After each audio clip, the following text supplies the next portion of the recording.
For this video, it will be extremely helpful if you have this sheet that I sent to you printed out so that you can fill it out as we go along, because it'll give you some valuable practice in making compounds. In the last video, we talked about how atoms want to obey the octet rule. They want to look like a noble gas so that they have 8 electrons around them so that they will become happy by having those 8 valence electron spots all filled up. In reality, you can't just pull another electron or 2 or 3 out of thin air. And by the same token, you can't just throw them off and get rid of them. They have to go someplace. You have to get them from someplace. It's kind of like in algebra. You can't just erase a positive sign on a number, or you can't just decide you're going to throw in a negative sign on another number. You have to get it from someplace. And so the same way here, if we're going to add electrons, we have to get them from someplace. If we're going to lose electrons, we have to get them from someplace. So let me see if I can show you what happens. He's drawn some diagrams in your book, and I'm just going to show you another one because I know sometimes it's hard to understand when it's already all printed out without somebody showing you what that actually looks like. The first example on your sheet is what happens when we take a magnesium atom and a chlorine atom and we combine them together. Now, if you think about dot structures, the magnesium is on the second row or in the second column of the periodic table. And so how many valence electrons does it have? Well, it's in the S block, second column over, so it's an S2, so it has 2 valence electrons. So I'm going to put those 2 valence electrons on there. The chlorine is all the way over here on the periodic table. It's in the P block, and so 1, 2, 3, 4, 5, P5. So it has 2 S electrons. It has 5 P electrons for a total of 7. And so this has 7 electrons in its shell. Now, what we had said before was that chlorine wants to gain an electron, magnesium wants to lose 2 electrons. So what happens is this electron right here is going to go over here, and it's going to give this electron up to chlorine. When it does that, this chlorine now is full. It has 8 electrons around it, so this chlorine is happy. This magnesium, however, is not happy because he still has 1 more electron in order that he needs to give up. So what I'm going to do is I'll bring another chlorine atom in, and it also has 7 valence electrons. You'll notice I drew this one a little bit differently, and the only reason I did that, I put the single electron over here. That's because of where I'm going to draw this, because I want to take this electron and I want to bring it over here. And so that's why I said before, it doesn't matter which side you put these electrons on each other. So when that happens, once the magnesium has given its electrons to the chlorine, each one of the chlorines now has a -1 charge. The magnesium now has a +2 charge. But now everybody's happy. Each of the chlorines has gained 1, the magnesium has lost 2, so everybody has an octet. Everybody is happy because they look like a noble gas. So when the magnesium and the chlorine go together to make a compound, in order to make this work, I need 1 magnesium and I need 2 chlorines, so MgCl2. When I name this compound, I'm going to take the name of the first one, the magnesium, and then we said this was a chloride ion, so this becomes magnesium chloride. Okay, now I'm not going to draw this diagram for every single one. That would be exceedingly time consuming, and once you understand the concept, a lot of that kind of starts to happen in your head. So I don't expect you to draw this out for every single one. I did it for the first one so you understood the process. So now let's see what happens when I combine a sodium and a sulfur together. Again, you're going to have your periodic table for this. Sodium is in the first column. Remember that in the first column, everything has 1 valence electron that it wants to lose. And so everything in that first column is going to have a +1 charge to it. The sulfur is over here. We did an example in the last video of oxygen, but everything under oxygen behaves the same way. Sulfur has a total of 1, 2, 3, 4, 5, 6 valence electrons. It wants to gain 2 more, which is going to give it a -2 charge. So really on the periodic table, the column that starts with fluorine, everything in that column has a -1 charge. The column that's started with oxygen, everything there has a -2 charge. The column that starts with nitrogen, everything under that has a -3 charge. They're going to be the same all the way down. So sulfur has a -2 charge. In order to make those charges balance, this is a -2. I only have a +1 over here. So what that means is that I'm going to have 2 sodiums to balance with 1 sulfur. Okay?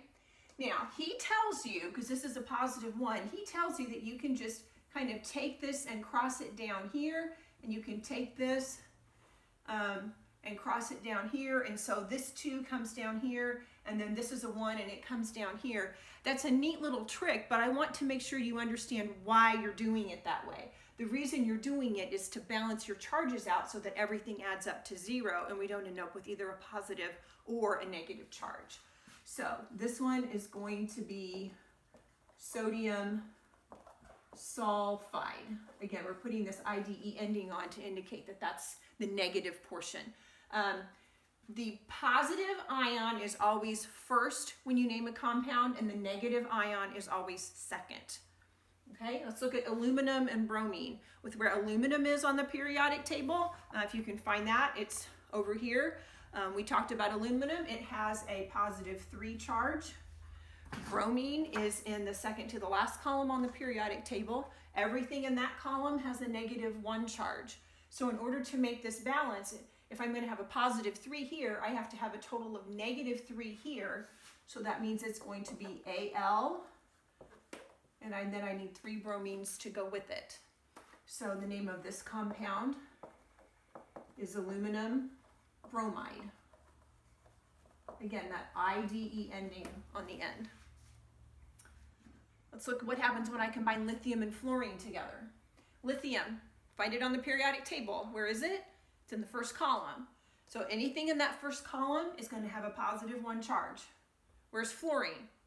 It's in the second to the last column, okay? So it's going to have a -1 charge.